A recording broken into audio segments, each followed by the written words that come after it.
All right, guys. Quick rundown. I apologize. Ryan and I, we're going to meet, but we are going to try to, when I do those, we do these programming talks. Would love to have more people on there. Chris hopped on for a little bit. It's just, it flows with questions. Makes your life a little bit easier. But let's talk about it. So, phase one, kind of some new things that you'll see. One, we put season up in this top left now. We're going to basically do phases. I guess Misfits does that, but we got phase one. So this whole time working up to Murph is going to be a volume and capacity phase on both the conditioning and on the strength. Typical columns over here, we added one that you'll see right here. We are now going to start tracking the volume or the targeted volume in the conditioning WODs, just basic movements. So the 4 movements that we're going to track are squat, hinge, upper pull, upper press. And we're going to try to stick to these in this phase. That does not mean, however, like we're not going to continue to jump up from 240. So phase 2 is going to drop the volume. We're going to go to a low volume strength and more of a conditioning power, which will be shorter. And then we'll pick up volume again in phase 3. So this number isn't just going to keep on growing. When we come back in phase 3 to another volume, instead of starting at 160, we're going to start at like 150 and 75. So the idea is an up, a come back down, start a little bit higher, and work from there. So that gives you an idea. Basically, what we realized, the reason behind it is because when we do opens and qualifiers, what we have seen is that we get frazzled or bamboozled by when workouts come out and it's like, hey, we have to do 100 deadlifts and 100 burpees in this small amount of time. We're just not used to that volume. We do a really good job with intensity and skill and density of sets, but we don't do a great job of volume necessarily overall. So we're trying to get to a point where we over volume, so that when we get into opens and qualifiers, when someone says, hey, you've got to do 100 squats and you've got to do 100 burpees, that we are not as caught off guard by those things. I apologize if you can hear Joe Lee in the background. Coming down here, the way it's set up is that we are going to have all long workouts, no short things at all. 10 to 15 minute will be considered our shortest workout. That is from you, and it is from the community as well. The sprint days and the interval days are not well thought of, and they're not seen to be needed by our people. They're still very good. We're going to sprinkle them in a little bit different way, but we are going all long this cycle. Down here, we start getting into these columns. So we did make a quick flip as opposed to what GroupMe. Skill work is now going to be on Monday, and it is going to be on Thursday. Monday is going to be an 8-minute microdose or a homework. They're going to do it in class, but I say microdose or a homework.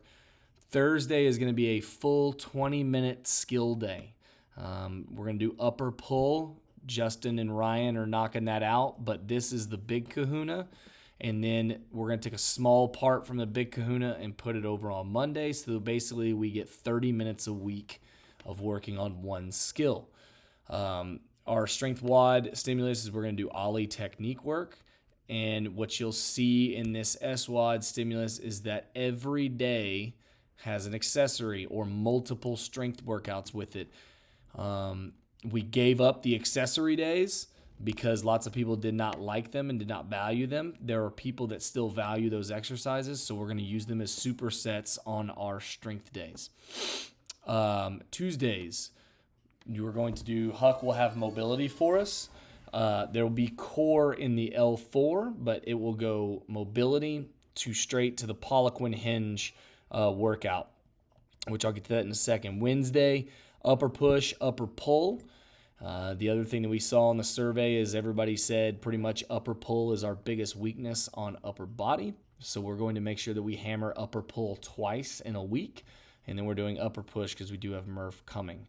We are talking about Thursday. There is no strength, nothing. I'm not trying to sneak anything in there. It is 20 minutes of skill development. whatever Justin and Ryan decide. Friday is squat day and upper pull. You'll see on Tuesday and Friday, it says squat/hinge. Basically, that means in 4 weeks, we're going to flip those two movements. So we'll go to Poliquin squat in week 5, and we'll move hinge over to Friday. Moving down, talking about the actual in class. So tomorrow, the hang cleans that we're going to do are 3-second ascent hang cleans. All this means is that they're going to start the bar at the top of the knee, and they have to count to 3 on the way up to their hip. So we are trying to teach them by slowing them down to keep the bar on their leg, and they're going to count 1, 2, 3, and on 3, then they can actually pull and try to get it to their shoulders. This is going to teach a lot of people, hopefully, how to get the bar higher on their hip as opposed to pulling from the middle or the lower thigh. So the setup will be a hang power clean with a 3-second ascent. And in that hang power clean, you're going to catch the bar in a power, then squat it from that catch position. You won't stand it up. And your second rep will have no pauses. You'll do a normal hang squat clean with the 3-second ascent. Just trying to segment it. People overwhelmingly said that lower body Olympic was their biggest problem, so we're going to hammer out some technique. Your accessory is going to be Copenhagen planks. A little 15-second on each side. So they'll do a set of hang cleans. They'll go over and do a Copenhagen plank. It is not on a clock like an EMOM. It's just on a running clock. If they don't do Copenhagen planks, it's their choice. We can't make them. Poliquin method on Tuesday. They are going to deadlift 60 to 70% on the wooden runways in the front of the room.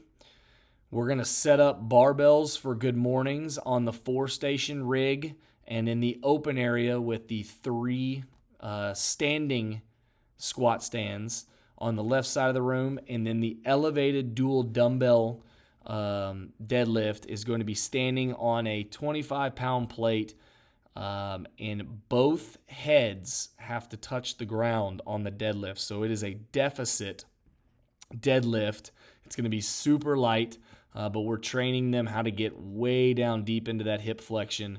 Basically, we're taking the snatch position and we're going even deeper as far as hip flexion goes, so that when we have to do snatches and burpees, we feel very comfortable in that position.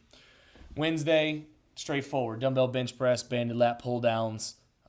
There's tempos on all of this stuff. The tempos aren't super important, except for you just need to see them as it tells everybody to slow the hell down. We don't want people to fly through this stuff. Full range of motion, full control, all that jazz.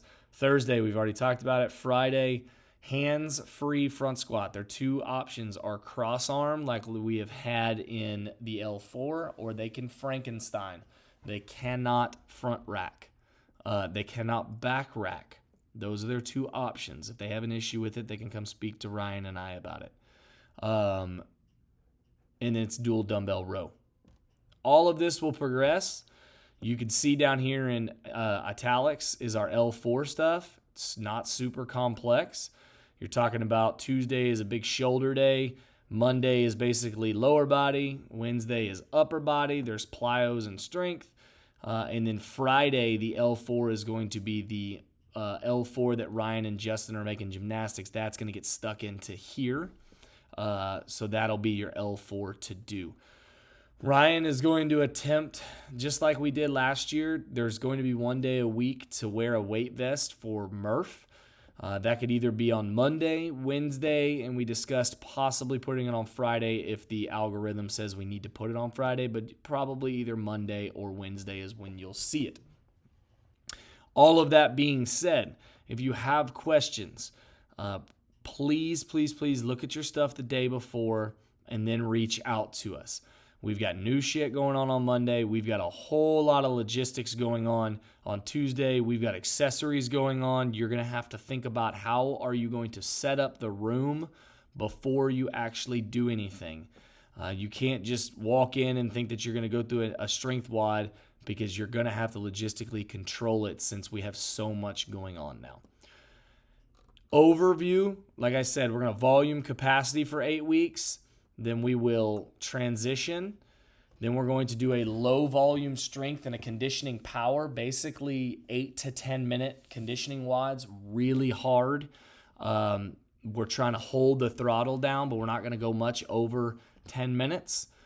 We'll revisit then volume in the strength phase in phase 3, but then we're going to take that power that we did in phase 2 and we're going to try to extend it out. So the best way I explain this to Ryan is the goal in phase 2 is if we had a 9-minute long workout of 3-minute little AMRAPs or 3-minute workouts that got done in 2 minutes and 30 seconds, so you only had 30 seconds left of rest, that after 3 rounds, you were laying on the floor because you went so hard.